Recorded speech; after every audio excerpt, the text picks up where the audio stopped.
Welcome to the Queens on Decks, where I interview female DJs from around the world.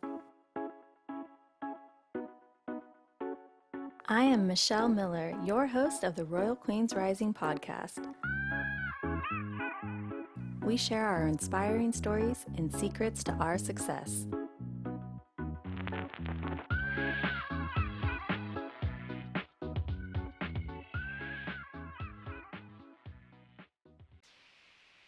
Hi, welcome. I'm Michelle, DJ RunDat, and today I have a very special guest, DJ Staci. Welcome to the Royal Queens Rising podcast. Hello.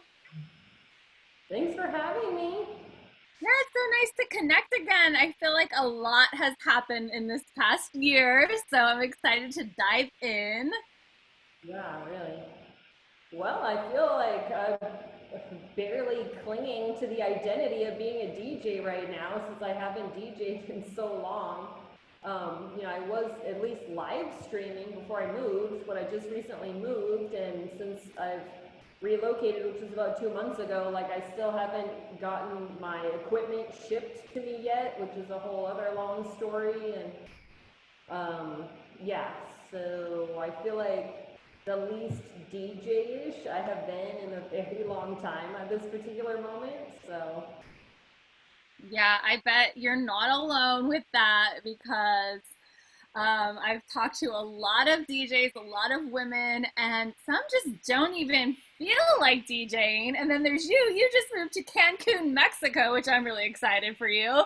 And you don't have your gear. So what have you been doing? oh my goodness. Well, I feel like I didn't expect that the settling in process was going to take as long as it has.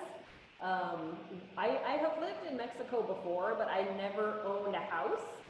And that one little thing has made quite a bit of difference. And then when I moved to Mexico the first time, I drove my car, and whatever belongings that I had with me, were in the car. But Cancun is much further south. It's practically in Guatemala, so driving was just not a realistic option. So yeah, everything was shipped from a DJ friend of mine in San Diego shipped it here, and then the customs in Mexico City basically shipped all my stuff back because of like a bureaucratic discrepancy with my passport. So not only do I have to pay thousands of dollars for all the shipping again, but yeah, I've been living here for 2 months and I have like 5 shirts. Oh my gosh, girl. So are you living in a bathing suit or what? Honestly, no, one of the things that's kind of funny, like mentioning the bathing suit thing, is like normally in San Diego when I would work out, I could wear the same sports bra like 2 or 3 times before I felt like I really needed to put it in the wash.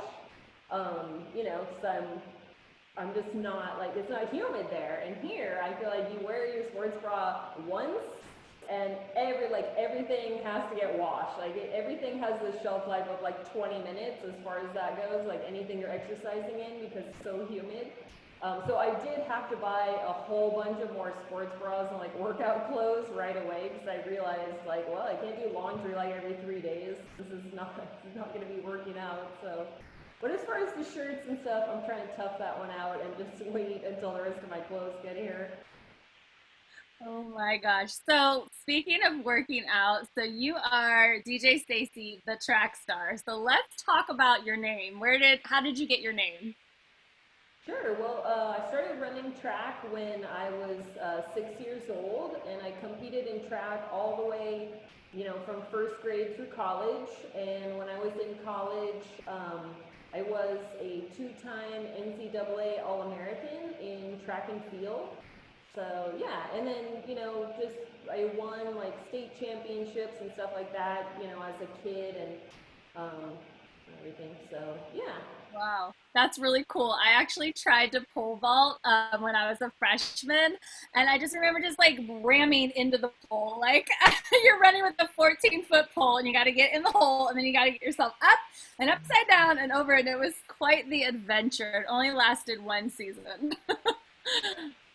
Actually, females being allowed to pole vault is something that just happened, you know, in the last few years of my track career. So I definitely feel like I had a lot of respect for any woman that was willing to try it, because it's really, you know, upper body strength and everything, and it is dangerous because, you know, you're, you know, 13, 14 feet up in the air, and you could definitely not land on the mat when that happens. I've seen it happen to people. I've seen ambulances at track meets, and you know when you see an ambulance at a track meet, you're like, is the pole vaulter okay? Like, it's always the pole vaulter, you know? Oh my gosh. Yeah, it's definitely an interesting sport for sure. Um, so with DJing in Cancun, so do you have a whole new business plan? Are you rebranding? Like, you want to share a little behind the scenes of, what's going on? Yeah, well, this here is DJ Whiskers, and um, my plan for Cancun, I mean, really, like, one of the main benefits of coming to live here is that I really don't have to DJ weddings anymore. And so I am retiring from that, which a lot of people think that's kind of funny, because there's definitely a huge market for an American DJ with, you know, 12 years of wedding DJ experience to make some good money down here DJing all the destination weddings and stuff. Um, but yeah, there was a variety of reasons for the move, and I feel like, well, you know, if I get to live someplace that's so much cheaper than San Diego now, I really don't have to DJ weddings anymore. So I really plan to just focus on, you know, bars and nightclubs and maybe some corporate events. I think one of the biggest like indicators of where I'm at with all of that is that when I lived in San Diego, I drove a Ford Flex, which is like a tank, and you can fit a lot of stuff in it. And I said, you know, when I'm moving to Cancun and I'm retiring from wedding DJing, I am buying a smart car. And I think the fact that I have committed to that small of a car is pretty indicative of, you know, where I see myself going DJ wise. I see myself not doing any more heavy lifting, and I'm sure, you know, like from Instagram, I did the 100 days of scratching at the beginning of this year with some friends of mine, and have been working with DJ Shorty on doing scratch lessons. So that's really where I see myself going, is focusing more on that kind of craft stuff, and just really doing it more for the enjoyment, because, you know, if you're not making money like DJing in clubs in the US, I definitely don't expect I'll be making anything like in pesos here. So yeah, definitely just looking to experience the fun side of DJing, and I definitely want to, and I actually have someone I'm working with right now as far as coaching, you know, other DJs business-wise. So I don't plan on getting away from the business side of it in that regard, but more turning my focus from actually being at weddings to coaching, and working on some kind of side projects, some websites and everything, to continue working on DJ business growth and stuff like that. Yeah, I hear you on that. I really enjoy that side of the business stuff. I'm just natural business hustler. Like, I really love online marketing and branding, and I know you and I connected last time about speaking, because I had had my first gig, and I'm actually speaking this week at a virtual seminar, and I saw that you were putting together a presentation in Spanish. Is that correct? I haven't really made too much progress with it, because I'm just honestly, like, all day long for me is just like working on this remodel so I can get, you know, because I have like an Airbnb property that I purchased and some other things, and so literally all day long is just like house painters. And yeah, honestly, I feel like without all my stuff here, and and still being in that settling in process, I just feel so disconnected from like my whole previous life. I mean, other than like my daughter being here, and motherhood, and I guess maybe exercise, you know, I just feel like that whole world is so far away right now. But yeah, no, I feel like I was very lucky to connect with a group of local feminists when I first moved here. I just saw, like, I was looking for events on Facebook, and I saw that there was going to be a women's march against domestic violence. And so there's a whole group of people, and that's been a really awesome thing for me. But I noticed right away that it would be really helpful to this group of primarily young women that are either entering college or just graduating from college, that, you know, I could share some of my financial knowledge with them, just as far as the things that I've gone through, being like almost double all of their ages, and coming from a different background and everything. So I thought, you know, I definitely want to be involved in doing, you know, charity work and grassroots things while I'm here, which when I lived in Mexico before, I was definitely involved in all of that kind of stuff. So I thought, great, that's going to be one of my first projects. And yeah, it's coming along very slowly though, because I feel like I'm at the point where, okay, I need somebody to help me understand how to say all these financial terms,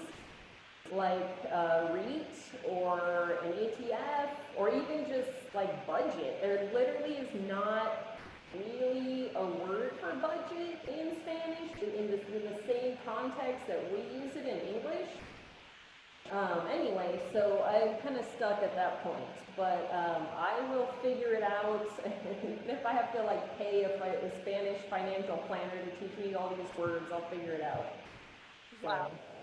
Wow, that's fascinating. Good for you. That's really cool. It's really important because, yeah, people, especially young people, are not taught finances and money management. And the fact that they don't even really have a word for budget like we do, that kind of says a lot. And interestingly, I got approached to be a part of an EDM festival in Mexico next year that was gonna raise money for single moms, and I should link you with these people because you're over there. So where I live in Cancun, I'm like 35 or so miles away from Playa del Carmen, about an hour away from Tulum. And in Tulum, they have a bunch of festivals throughout the whole year. It's very well known in Mexico for just like one festival after another. So yeah, I mean, it would be awesome to be connected with any of those people, and I've actually had the opportunity to run into a couple of people that know some of the festival people, so I'm hoping that works out. The other thing that's been working out, or I anticipate later on working out well for me here, is, you know, that I feel like as a wedding DJ, you know, you really have to stay up on all kinds of music, and, you know, old and new, and I've definitely felt like when I started doing live streaming, like I really just want to play house music, and it's not that, you know, I don't like other kinds of music, I do, but that's just really the direction I wanted to gravitate towards. And anyway, here in Cancun, like house music is the soundtrack for everything. Like you're in the gym, they're playing deep house. In the grocery store, deep house. You're at the shopping center, like the ambient music. In the, you know, walkways or whatever, it's house music. So I'm pretty excited about that. I really had no idea that was the case when I decided to come here. So Wow. Wow, yeah. that's really cool. Yeah, I went to Playa del Carmen about 8 years ago when I was pregnant with my son, and I don't remember it being like that, but I was also pregnant and like stayed kind of back a lot while everyone else went out and explored. Um, but I am thinking about coming out to Tulum in December for my friend's 40th birthday. So good to know that you're kind of in the area and like to know a little bit about the vibe, because I would definitely want to try to see some music. But I'm also wondering, what is it like over there right now with COVID? I can only speak, you know, from San Diego as my U.S. sort of point of reference, but I would say overall it's pretty similar, but there are definitely some little differences. So one of the main differences is when you walk into basically any store, you're going to have your temperature taken. And I feel like in the US, the only time I had my temperature taken was when I went into a restaurant.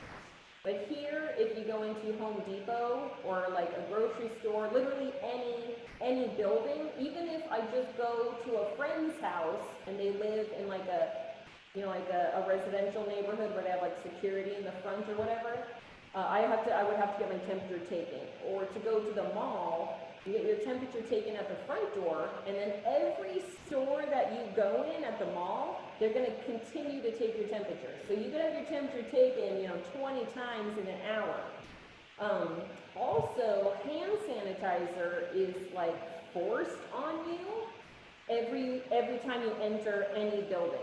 And I feel like that kind of bugs me because hand sanitizer, if you read up on it, it's actually responsible for causing more like bacteria and virus growth because it encourages virus and bacteria to grow stronger. For me, I feel like I try to avoid it at all costs, and I would much rather just not touch my face and then go wash my hands. But there are some places where you go where they literally squirt it right on you and you cannot enter unless you take the hand sanitizer. So that's a thing. Another thing here is children are not allowed in a lot of stores. So if you want to buy groceries, go to Home Depot, Office Depot, Costco, any of those kind of stores, you can't enter with a child. And so as a single mother, that's been a real inconvenience.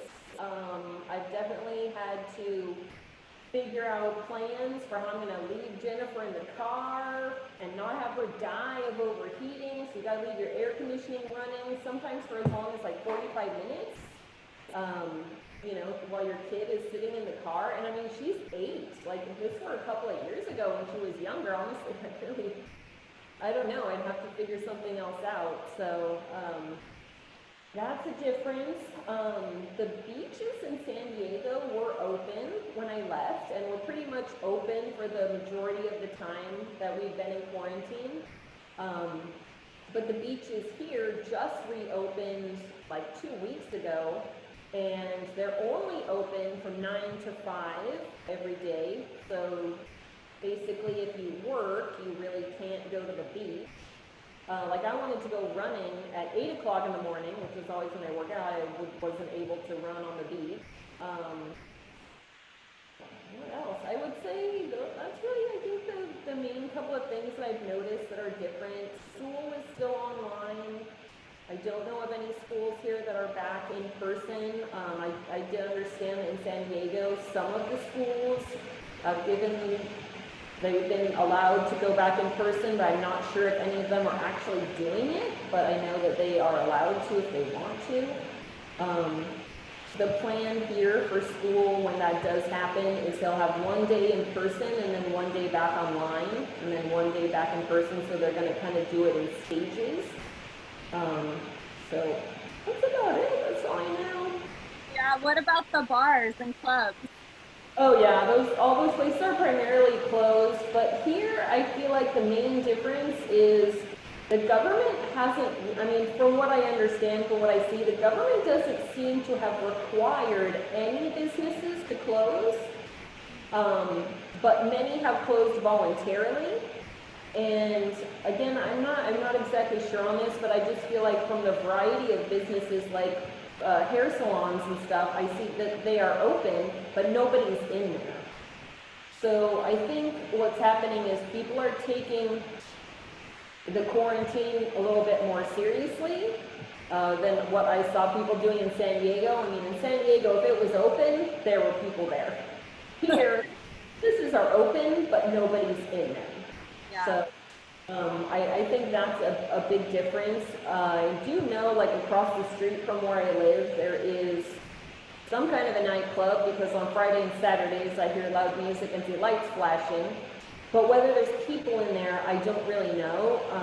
I have gotten on some DJ groups on Facebook here, and I'm not really seeing too many people out playing anywhere where I see any crowds or anything like that.